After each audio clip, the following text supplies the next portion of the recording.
সরকার বিরোধী আন্দোলন দমনে কঠোর ইরান, বিক্ষোভ বন্ধ না করলে মৃত্যুদণ্ডের হুঁশিয়ারি, যে কোনো সময় হামলার নির্দেশ দিতে পারেন ট্রাম্প, পাল্টা আক্রমণের হুমকি তেহরানের।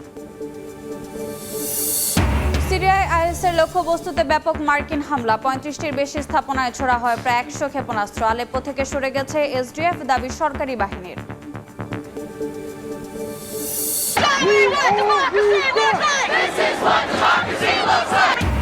অভিবাসন বিরোধী অভিযানের প্রতিবাদে যুক্তরাষ্ট্র জুড়ে ব্যাপক বিক্ষোভ, আইসিইর কার্যক্রম বন্ধের দাবিতে ক্যালিফোর্নিয়া, মিনেসোটার রাজপথে হাজারো মানুষ।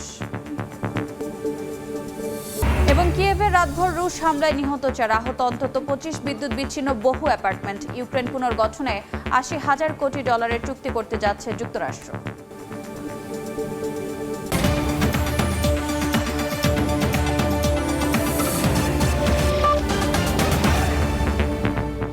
আন্তর্জাতিক সময়ের সঙ্গে আছি আমি রোজা চৌধুরী। ইরানের অভ্যন্তরীণ অস্থিরতার জন্য যুক্তরাষ্ট্রকে দায়ী করে জাতিসংঘে চিঠি পাঠিয়েছে তেহরান। যুক্তরাষ্ট্র ও ইসরায়েল ইচ্ছাকৃতভাবে সহিংসতা উস্কে দিচ্ছে বলে কড়া সতর্কবার্তা দিয়েছেন ইরানের পররাষ্ট্রমন্ত্রী। এদিকে ইরানে যে কোনো সময় হামলার নির্দেশ দিতে পারেন ট্রাম্প বলে খবর প্রকাশ করেছে মার্কিন সংবাদ মাধ্যম ওয়াশিংটন পোস্ট ও নিউ ইয়র্ক টাইমস। তবে হামলা হলে পাল্টা প্রতিরোধ গড়ে তোলার হুঁশিয়ারি দিয়েছে তেহরান। টানা আন্দোলনে অগ্নিগর্ভ ইরান, দেশটিতে ইন্টারনেট বন্ধ ও প্রশাসনের কড়াকড়িতেও আন্দোলনে লাগাম টানতে পারছে না সরকার। স্থানীয় সময় শনিবার রাতে রণক্ষেত্রে পরিণত হয় মাশাদ শহর। রাজপথে অবস্থান নেয় হাজারো মানুষ, সরকার বিরোধী স্লোগান দেয় বিক্ষোভকারীরা। তেহরানের অভিযোগ, যুক্তরাষ্ট্র ও ইসরায়েল অস্থিরতা উস্কে দিচ্ছে। পররাষ্ট্রমন্ত্রী আব্বাস আরাকচি বলেন, যুক্তরাষ্ট্র কিছু ব্যক্তিকে উস্কে দিয়ে বিশৃঙ্খলা সৃষ্টির চেষ্টা করছে। দেশটির সর্বোচ্চ নেতা আয়াতুল্লাহ আলী খামেনি এসব হুমকিকে ভিত্তিহীন বলে উড়িয়ে দিয়ে বলেন, ইরান দুষ্কৃতিকারীদের কাছে মাথা নত করবে না। যুক্তরাষ্ট্রের বিরুদ্ধে বিক্ষোভে উস্কানি দেওয়ার অভিযোগ এনে জাতিসংঘ নিরাপত্তা পরিষদে চিঠি দিয়েছে ইরান। যুক্তরাষ্ট্র ও ইসরায়েল বেআইনিভাবে ইরানের অভ্যন্তরীণ বিষয়ে হস্তক্ষেপ করছে বলে জানান জাতিসংঘের ইরানি স্থায়ী প্রতিনিধি আমির সাইদ ইরাভানি। অন্যদিকে বিক্ষোভকারীদের সৃষ্টিকর্তার শত্রু হিসেবে বিবেচনা করা হবে এবং তাদের মৃত্যুদণ্ড দেয়া হবে বলে কড়া হুঁশিয়ারি দিয়েছে ইরানের অ্যাটর্নি জেনারেল। বিক্ষোভকারীদের সমর্থনে ইরানে হামলার কথা ভাবছেন মার্কিন প্রেসিডেন্ট ডোনাল্ড ট্রাম্প। বেসামরিক নাগরিকদের হতাহত এড়াতে বেশ কয়েকটি বিকল্প ভাবা হচ্ছে বলে খবর প্রকাশ করেছে নিউ ইয়র্ক টাইমস। তবে হামলা হলে তাৎক্ষণিক জবাব দেওয়ার হুঁশিয়ারি দিয়েছে তেহরান। এরই মধ্যে পেজেশকিয়ান সরকারের বিরুদ্ধে হোয়াইট হাউসের সামনে বিক্ষোভ করেছে কয়েকশো মানুষ। বৃষ্টি উপেক্ষা করে ইরানের সর্বোচ্চ নেতা আয়াতুল্লাহ আলী খামেনির বিরুদ্ধে প্লেকার্ড হাতে স্লোগান দেন তারা। অন্যদিকে লন্ডনে ইরানি দূতাবাসের সামনেও বিক্ষোভ হয়েছে।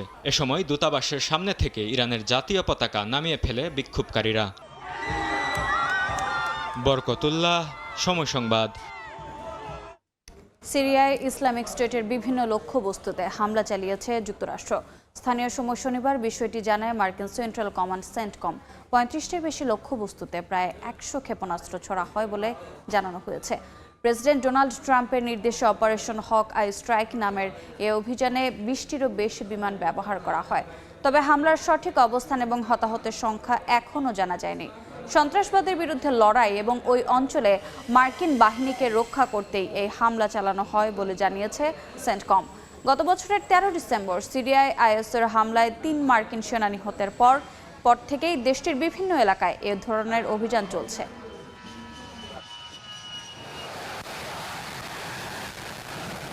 যুদ্ধবিরতি ঘোষণার পরও আলেপ্পোতে সিরীয় বাহিনী ও এসডিএফ এর পাল্টাপাল্টি হামলায় একদিনে অন্তত 6 জন নিহত হয়েছেন, আহত হয়েছেন 70 জন।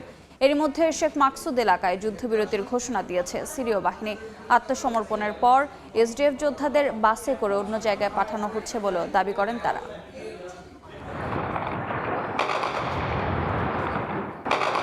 সিরিয়ার আলেপ্পোর বিভিন্ন এলাকায় মঙ্গলবার থেকে চলছে সংঘর্ষ। সিরিয়ার স্বাস্থ্য মন্ত্রণালয় বলছে, এসডিএফ এর হামলায় হতাহত হয়েছেন শতাধিক মানুষ।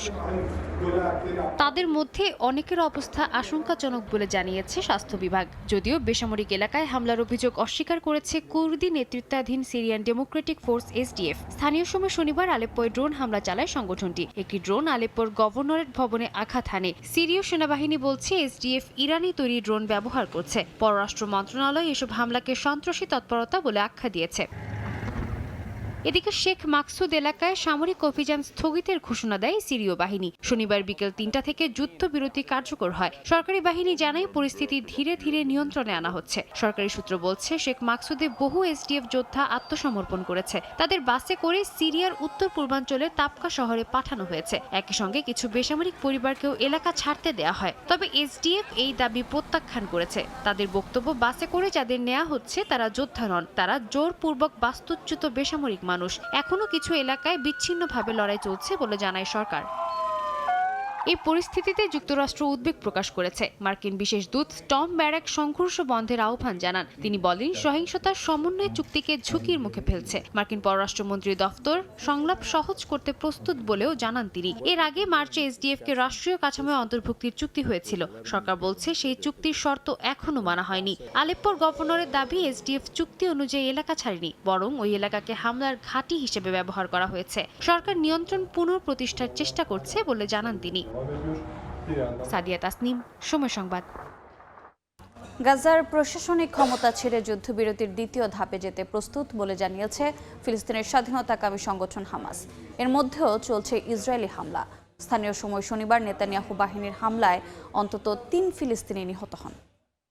কাগজে কলমে যুদ্ধবিরতি চললেও গাজায় থেমে নেই ইসরায়েলি বর্বরতা। স্থানীয় সময় শনিবার গাজার বিভিন্ন জায়গায় আক্রমণ চালায় নেতানিয়াহু বাহিনী। এতে শিশুসহ বেশ কয়েকজন হতাহত হন। নুসেইরাত ও বুরেজ শরণার্থী শিবিরে আবাসিক ভবনে হামলা হয়। রাফা আল মাওয়াসি ও গাজা সিটির আসকুলা এলাকায়ও হতাহতের খবর পাওয়া যায়। প্রত্যক্ষদর্শীরা জানান, কোনো সতর্কতা ছাড়াই চালানো হয় এসব হামলা। ইসরায়েলি সেনাবাহিনীর দাবি, গাজা থেকে রকেট নিক্ষেপের ব্যর্থ চেষ্টার পর এসব হামলা চালায় তারা। গাজার মানবিক পরিস্থিতি আরও খারাপ হচ্ছে। তীব্র শীত ও ত্রাণ প্রবেশে বাধার কারণে 7 দিনের এক নবজাতকের মৃত্যু হয়েছে দেইর আল-বালা এলাকায়। স্বাস্থ্য ও সিভিল ডিফেন্স জানায়, প্রয়োজনীয় তাঁবু ও নির্মাণ সামগ্রী ঢুকতে না দেয় মানুষ ঝুঁকিপূর্ণ আশ্রয়ে বসবাস করছে। জাতিসংঘের হিসাবে গাজার প্রায় 80% ভবন ক্ষতিগ্রস্ত বা ধ্বংস হয়েছে। যুদ্ধ শুরুর পর থেকে এখন পর্যন্ত 71,000-এর বেশি ফিলিস্তিনি নিহত এবং 1,71,000-এর বেশি আহত হয়েছেন। এই পরিস্থিতির মধ্যেই হামাসের রাজনৈতিক ব্যুরোর সদস্য বাসিম নাইম বলেন, হামাস গাজার সরকারি প্রশাসন থেকে পুরোপুরি সরে যেতে প্রস্তুত। তিনি বলেন, জাতিসংঘ নিরাপত্তা পরিষদে অনুমোদনের পর যুদ্ধবিরতি একটি আন্তর্জাতিক পরিকল্পনায় পরিণত হয়েছে, কিন্তু ইসরায়েলি প্রধানমন্ত্রী নেতানিয়াহু প্রতিশ্রুতি ভঙ্গ করছেন বলে অভিযোগ করেন তিনি। নাইমের দাবি, যুদ্ধবিরতি ঘোষণার পর থেকে ইসরায়েলি হামলায় শতাধিক হতাহত হয়েছে, যা যুক্তরাষ্ট্রের সম্মতি ছাড়া সম্ভব নয়। সাদিয়া তাসনিম, সময় সংবাদ। আন্তর্জাতিক সময় আরও থাকছে। মিয়ানমারের জাতীয় নির্বাচনের দ্বিতীয় ধাপের ভোট গ্রহণ। বিভিন্ন কেন্দ্রে ভোটারদের ভিড়, নিরাপত্তাহীনতায় 7টি এলাকায় স্থগিত ভোট। যুক্তরাষ্ট্রে অভিবাসন বিরোধী অভিযানের প্রতিবাদে দেশ জুড়ে বিক্ষোভ ছড়িয়ে পড়েছে। আইসির কার্যক্রম বন্ধের নানা স্লোগানে মুখরিত ওয়াশিংটন থেকে শুরু করে মিনিয়াপলিসের রাজপথ। যুক্তরাষ্ট্রের ট্রাম্পের ফ্যাসিজম মেনে নিতে রাজি নন বলে জানান অনেক বিক্ষোভকারী। চলমান বিক্ষোভের মধ্যে মিনেসোটার ডেমোক্র্যাট আইন প্রণেতাদের একটি দল ইমিগ্রেশন ডিটেনশন সেন্টার পরিদর্শনে গেলে তাদের ভবন ছাড়তে বলা হয়। গেল বছর যুক্তরাষ্ট্রে অভিবাসী বিরোধী অভিযানের অংশ হিসেবে ইমিগ্রেশন অ্যান্ড কাস্টমস এনফোর্সমেন্ট বা আইসিইর গুলিতে অন্তত 32 জন নিহত হয়েছেন। এবছরের শুরুতেই মিনিয়াপলিস ইমিগ্রেশন কর্মকর্তার গুলিতে রেনি গুড নামের এক নারী নিহত হন। এই ঘটনার পর থেকে যুক্তরাষ্ট্র জুড়ে আইসিই বিরোধী বিক্ষোভ ছড়িয়ে পড়েছে বিভিন্ন শহরে। স্থানীয় সময় শনিবার মিনিয়াপলিসে হাজারো মানুষ জড়ো হলে পরিস্থিতি উত্তপ্ত হয়ে ওঠে। বিক্ষোভকারীরা পুলিশকে লক্ষ্য করে বরফ, তুষার ও পাথর ছুড়লে এক কর্মকর্তা আহত হন। পুলিশ জানিয়েছে কয়েকজনকে আটক করে পরে ছেড়ে দেওয়া হয়। লস অ্যাঞ্জেলেসেও হাজার হাজার মানুষ অভিবাসী বিরোধী অভিযানের বিরুদ্ধে র্যালি করেন। সপ্তাহ জুড়ে অঙ্গরাজ্যটিতে প্রতিবাদ কর্মসূচি পালিত হবে বলে জানা গেছে। ফিলাডেলফিয়া অঙ্গরাজ্যেও বিক্ষোভকারীরা মিছিল করেছে এবং ফেডারেশন ডিটেনশন সেন্টারের বাইরে জড়ো হয়েছেন। আইসিইকে বিতাড়িত করতে নানা ধরনের স্লোগানে মুখরিত হয়ে ওঠে রাজপথ। আন্দোলনের ঢেউ পৌঁছে গেছে শনিবার ওয়াশিংটন ডিসির হোয়াইট হাউসের সামনে। বিক্ষোভকারীরা জানান রাষ্ট্রীয় মদতপুষ্ট হত্যাকাণ্ড, ভেনেজুয়েলা দখল আর যত্রতত্র অন্য দেশ দখলের হুমকির মধ্য দিয়ে ট্রাম্প প্রশাসন সব সীমা অতিক্রম করে গেছে। আন্দোলনে যোগ দিয়েছেন নর্থ ক্যারোলাইনার বাসিন্দারা। তারা মার্কিন প্রেসিডেন্ট ডোনাল্ড ট্রাম্পকে মানসিক ভারসাম্যহীন বলে মন্তব্য করেছেন। ট্রাম্প প্রশাসনের সব দাবি মিথ্যা। যুক্তরাষ্ট্রের নাগরিকদের বিরুদ্ধে তাদের নীতি আর আন্তর্জাতিক নীতিগুলো দেখলেই বোঝা যায় তারা 20 শতকের ফ্যাসিস্ট সরকারগুলোর নীতি ও ছক অনুসরণ করছে। এসব আন্দোলনের মধ্যে ইলহান ওমর সহ মিনেসোটার ডেমোক্র্যাট আইন প্রণেতাদের একটি দল ইমিগ্রেশন ডিটেনশন সেন্টার পরিদর্শনে গেলে তাদের ভবন ছাড়তে বলা হয়। আইন প্রণেতারা এটিকে কংগ্রেসের নজরদারির দায়িত্বে বাধা হিসেবে দেখছেন। একই সঙ্গে প্রসিকিউটর নিহত রেনিগোডের ঘটনায় নতুন ভিডিও সহ প্রমাণ জমা দিতে জনসাধারণের সহায়তা চান তারা। দেশের সাধারণ জনগণের উদ্দেশ্যে আমি বলতে চাই, বর্তমান প্রশাসন শুধু অবৈধ অভিবাসী বা অপরাধীদের গুম করছে না, বরং তারা যুক্তরাষ্ট্রের নাগরিকদের উধাও করে দিচ্ছে। তারা বৈধ নথিপত্র থাকা সত্ত্বেও বহু নাগরিককে মিথ্যা দায় দিয়ে এই ডিটেনশন সেন্টারে দিনের পর দিন আটকে রাখছে। যদিও এসব দায় অস্বীকার করেছে ট্রাম্প প্রশাসন, তাদের দাবি আইসিই এর অভিযানে নিহত ব্যক্তিরা বিভিন্ন অপরাধমূলক কর্মকাণ্ডের সঙ্গে জড়িত ছিল। মালিহা সুহরওয়ার্দী, সময় সংবাদ। রাশিয়ার ব্যাপক হামলায় ইউক্রেনের রাজধানী কিয়েভে অন্তত 4 জন নিহত হয়েছেন, আহত হয়েছেন 25 জন। এর মধ্যে ইউক্রেন পুনর্গঠনে যুক্তরাষ্ট্র $80,000 কোটি চুক্তি করতে যাচ্ছে বলে জানিয়েছে দ্য টেলিগ্রাফ। যুদ্ধবন্ধে মার্কিন প্রতিনিধিদের সঙ্গে আলোচনা চলছে বলে জানিয়েছেন জেলেনস্কি।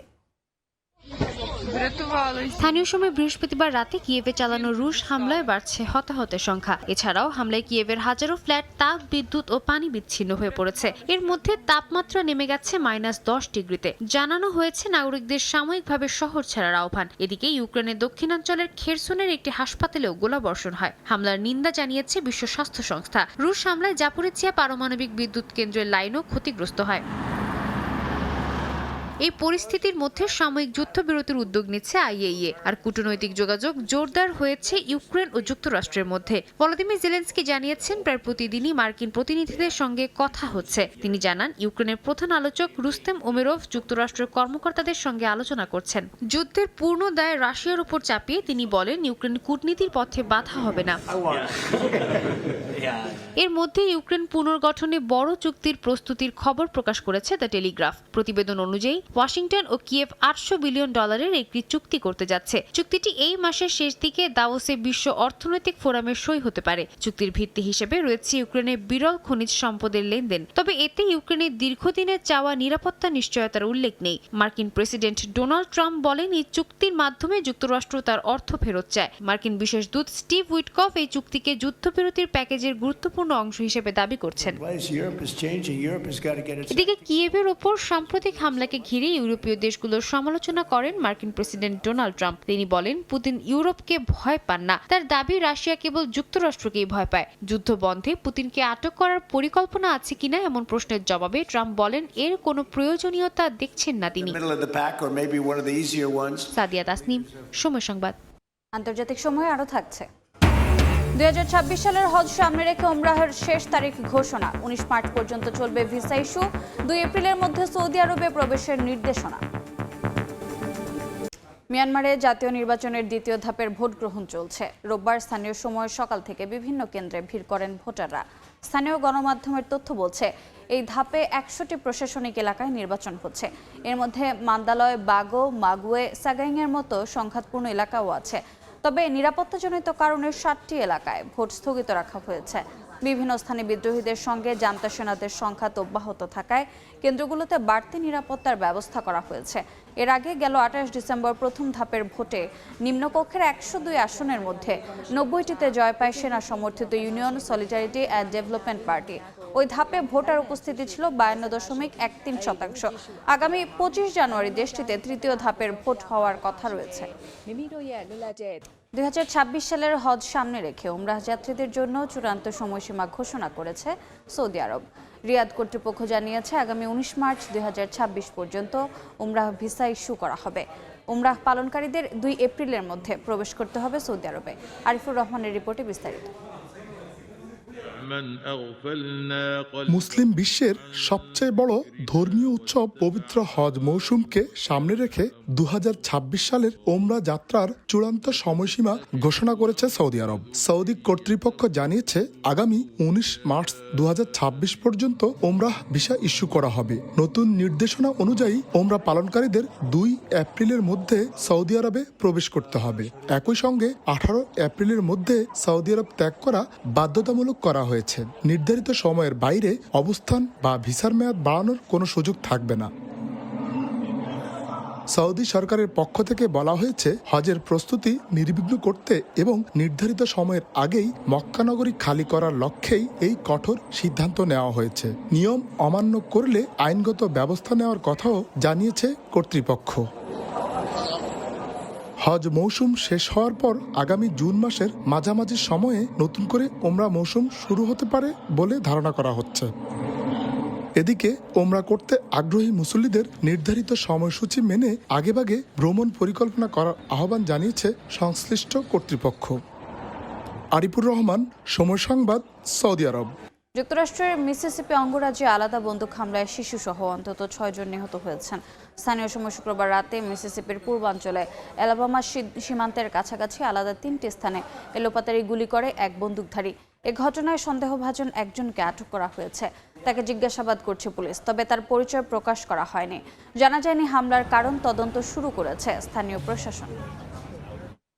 আইন অনুযায়ী মার্কিন প্রেসিডেন্টের সঙ্গে নোবেল শান্তি পুরস্কার ভাগাভাগি করতে পারবেন না ভেনেজুয়েলার বিরোধী দলীয় নেত্রী মাচেদো।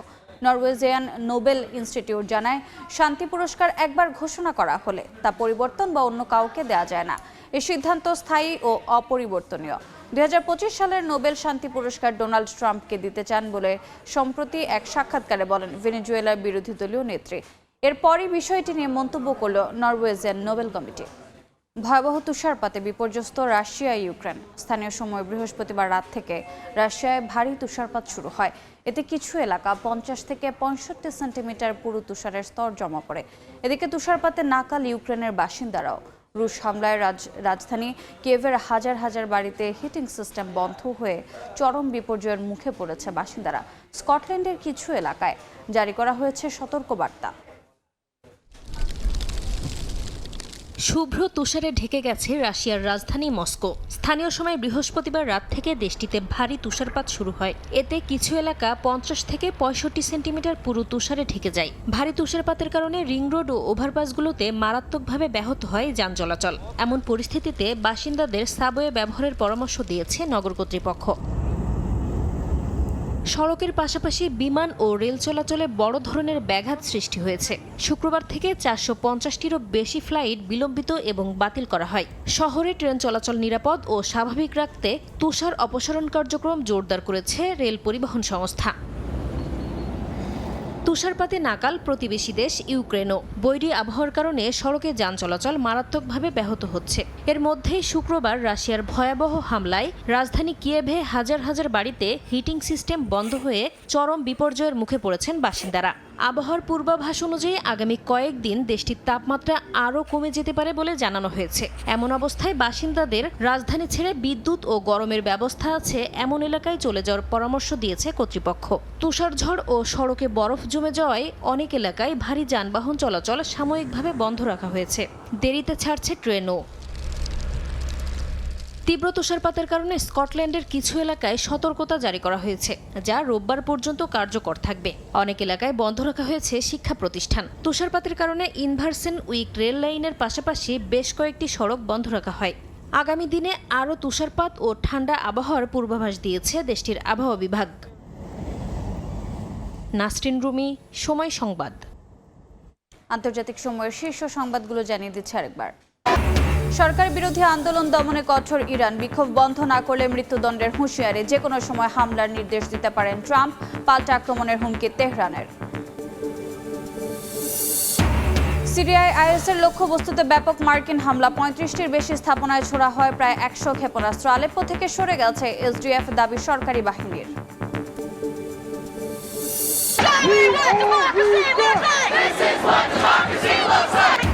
এবং অভিবাসন বিরোধী অভিযানের প্রতিবাদে যুক্তরাষ্ট্র জুড়ে ব্যাপক বিক্ষোভ, আইসির কার্যক্রম বন্ধের দাবিতে ক্যালিফোর্নিয়া, মিনেসোটার রাজপথে হাজারো মানুষ।